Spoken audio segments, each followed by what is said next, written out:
السلام عليكم أعزائي المشاهدين وحلقة جديدة من يا ابن اللعيبة. النهاردة هنغطي أولى مباريات حملة الدفاع عن اللقب المارد الأحمر في القارة السمراء، مباراة الدور ال 32 في البطولة الأفريقية.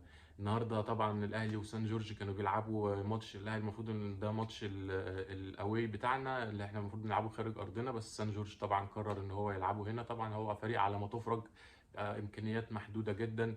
مفيش غير رقم 10 بس اللي عامل كام مناوشة كده على المرمى، بس بلا اي جدوى.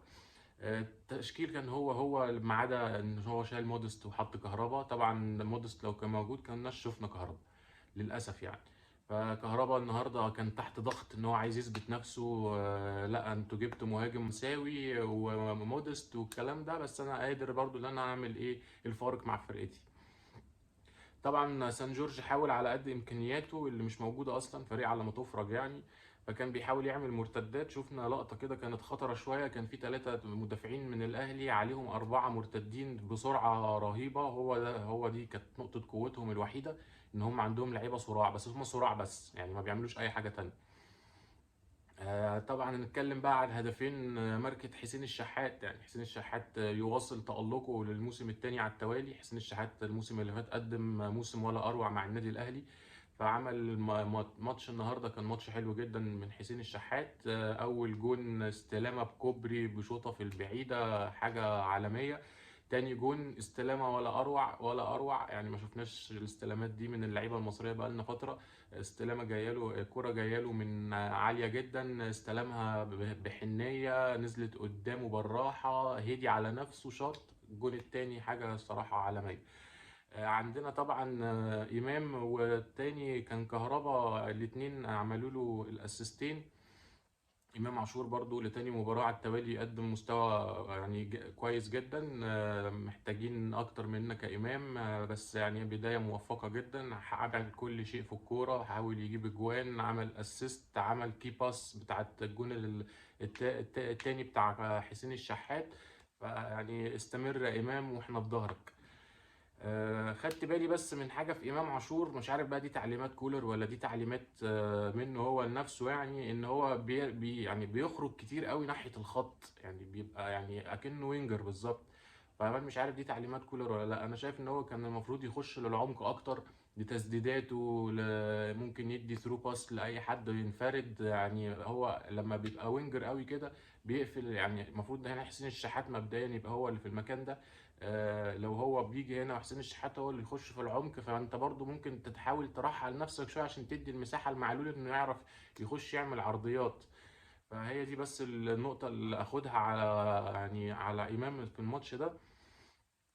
وفي بقى لقطة تانية، ايه يا شنو، ايه يا شنو الكلام ده يا شنو، ما ينفعش الكلام ده من احسن لعيب في افريقيا السنة اللي فاتت، ما ينفعش يعني. هو احنا عارفين ان هم فريق على ما تفرج وما جالكش غير كورة في طول الماتش ولا كورتين طول الماتش، بس ما ينفعش الاستهتار ده. واللقطة دي بتبين لك قد ايه لعيبة الاهلي كانت نازلة مستسهلة الماتش. ففي اول 5 دقايق عندنا في الشوط الثاني، اول 5 دقايق كورتين في العارضه وانفراد ضايع من كهربا، ده يدي لك الدش السخن اللي الرجاله دي خدتهم من كولر ما بين الشوطين. كان لازم حد يفوقهم يا جماعه، لا حتى لو جبنا جون واحد، لا عايزين ندوس، عايزين نثبت ان احنا فريق قوي حتى تدي الثقه لنفسك. رامي ربيعة لو استمر على الأداء ده، أنا بأكد لكم إن إحنا هنمتلك 2 مدافعين على أعلى مستوى من لعب الكورة، يعرفوا يطلعوا بالكورة. ميرزا رامي احنا طبعا عارفين منعم لا غبار عليه، انه بيعرف يطلع الكورة من عندنا لغاية وسط الملعب ويكمل ويدي الزيادة العددية. ولكن الجديد بقى ان ربيعة ابتدى يلعب الدور ده هو كمان، فلو استمر على كده وهنشوف، عايزين كام اختبار كده لرامي ربيعة في ماتشات كبيرة ونقدر نحكم عليه حكم كامل. بس انا متفائل برامي ربيعة ومنعم لو استمر ربيعة على المستوى ده. النهارده طبعا مباراة كهربا ما كانش احسن حاجة، حاول يثبت لنفسه كل شيء، ولكن معلش يا كهربا اللي جاي افضل، ركز واهدى وهتلاقي الدنيا مشيت زي الموسم اللي فات ان شاء الله. انا بقى في حاجة نفسي اخدت بالي منها، ويا رب ولقد هرمنا من اجل هذه اللحظة. هو ديانج ظبط الباسنج ولا ايه؟ اخيرا اخيرا يا ديانج الميس باس بتاعك بقى قليل، دي حاجة يعني فعلا كنا نفسنا نشوفها من زمان، حاجة يعني مش ممكن. وفي لقطة تانية خدت بالي منها برضو، إمام عاشور ما شاء الله ما شاء الله ما شاء الله، ارتداد ولا أروع ولا أروع في الكرة اللي عملها ريبونا. كان اخر واحد من لعيبه الاهلي ناحيه مرمى الخصم، وكان اول واحد في نص الملعب قبل مروان وديانج. متخيلين؟ قبل مروان وديانج اللي هم اصلا ما كانوش مكملين في الهجمه. فكان اول واحد في نص الملعب من ثلاثه، من ثلاثي نص الملعب، ان هو يقدر يدافع ويغطي اماكن الرجاله اللي كانت قدام. انا الصراحه متشوق جدا لرؤيه كريستو. حاسس انه لعيب هيجي منه كتير جدا. يعني يستوي بس وهنشوف جناح مرعب، مرعب بكل ما تعنيه الكلمه. شفت الشوطه، ده لعيب لسه صغير. شفت الشوطه برجله الضعيفه كانت هتروح رايحه في المقص. فلعيب انا متشوق جدا جدا ان انا اشوفه الفتره الجايه، بس ايه، عايزينه يستوي اكتر من كده. طبعا بقى الجون الثالث، ويا ابن اللعيبه يا عبد القادر، يا ابن اللعيبه يا عبد القادر. في اختلاف في عبد القادر ملحوظ جدا. شكله اشتغل بدني كويس جدا على نفسه الفتره اللي فاتت. في بدايه الهجمه دخل وعافر مع اللعيبه الاثيوبيه، وطبعا احنا عارفين اللعيبه الافارقه ممتازين جدا في في الالتحامات الجسديه وكل الكلام ده. فلا، عافر ووقف على كورته وباصه واستنى الكره تجيله تاني، مرقص وشاط.